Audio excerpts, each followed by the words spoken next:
আসসালামু আলাইকুম। গত কয়েকদিন ধরে ভাবছিলাম কিছু কথা আপনাদের সঙ্গে শেয়ার করি। এটা বেশ অনেক দিন ধরেই আমার মাথায় ঘুরঘুর করছে। Please ignore my face. একদম র ফেসে আপনাদের সামনে চলে এসেছি, কারণ কথাগুলো শেয়ার না করলে আমার একদমই ভালো লাগছিল না। বিষয়টা কি? বিষয়টা হচ্ছে প্রেম এবং ভালোবাসা। এই দুইটা শব্দের সাথে আমরা কিন্তু সবাই মোটামুটি বেশ ভালোভাবে পরিচিত, কিন্তু এই দুইটা শব্দ দিয়েই কিন্তু সব কিছু বোঝায় না। আপনার প্রতি কারো লাভ আছে কি না সেটা আপনি কেমন করে বুঝতে পারবেন? শুধু লাভ দিয়ে কিন্তু 100% বোঝা যাবে না যে আপনাকে আসলেই কেউ প্রচণ্ড রকমের ভালোবাসে। এর জন্য অন্যান্য কিছু জিনিসও ভীষণভাবে দরকার। যেমন ধরেন, এই ভালোবাসার সাথে দায়িত্ববোধ আছে কিনা, যত্ন আছে কিনা। যদি ভালোবাসার সাথে দায়িত্ববোধ এবং যত্ন না থাকে তাহলে বুঝতে হবে সেটা আসলে ভালোবাসা না, সেটা অন্য কিছু। আরও একটা বিষয় খুব ভালোভাবে জড়িত, সেটা হচ্ছে রেসপেক্ট। শুধু ভালোবাসা বেশি দূর যেতে পারবে না যদি এই ভালোবাসার সাথে যত্ন না থাকে, যদি রেসপেক্ট না থাকে, সম্মান না থাকে।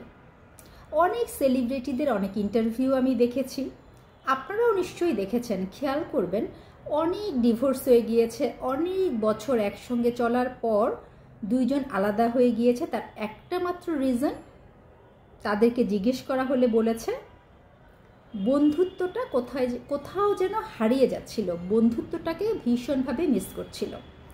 ভালোবাসা আছে কিন্তু বন্ধুত্ব, রেসপেক্ট, এই জায়গাটা বেশি গুরুত্বপূর্ণ। এই জায়গাটা তারা ফিল করছিল, এই জায়গাটা থেকে সরে আসছে। তখনই তারা মনে করলো আলাদা হয়ে যাওয়াটাই ভীষণ রকমের দরকার। তো প্রত্যেকটা সম্পর্ক শুধুমাত্র ভালোবাসা দিয়ে কিন্তু বেশি দূর যেতে পারে না যদি তার সাথে সম্মান না থাকে, তার সাথে যত্ন না থাকে এবং যদি কেউ দায়িত্ব নিতে না পারে। এটা আমার একান্তই ব্যক্তিগত মতামত। যদি আপনার সম্পর্কের মধ্যে রেসপেক্ট, যত্ন, কেয়ারিং এই বিষয়গুলো না থাকে, শুধুমাত্র ভালোবাসা দিয়ে কিন্তু বেশি দূর যেতে পারবেন না। ইন ফিউচারে দেখা যাচ্ছে কোথাও না কোথাও যে মতের মিল হবেই। প্রথম দিকে আপনি যেটা খুব সহজেই মেনে নিতে পারছেন, ইন ফিউচারে যে সেটা কিন্তু খুব সহজে মেনে নিতে পারবেন না, তাই ঝামেলা আপনার বাঁধবেই। এই ধরনের মতের পার্থক্যতে কে কিভাবে আপনার সাথে রিয়্যাক্ট করছে সেই ব্যাপারটাকে খুব বেশি বুঝতে শিখুন।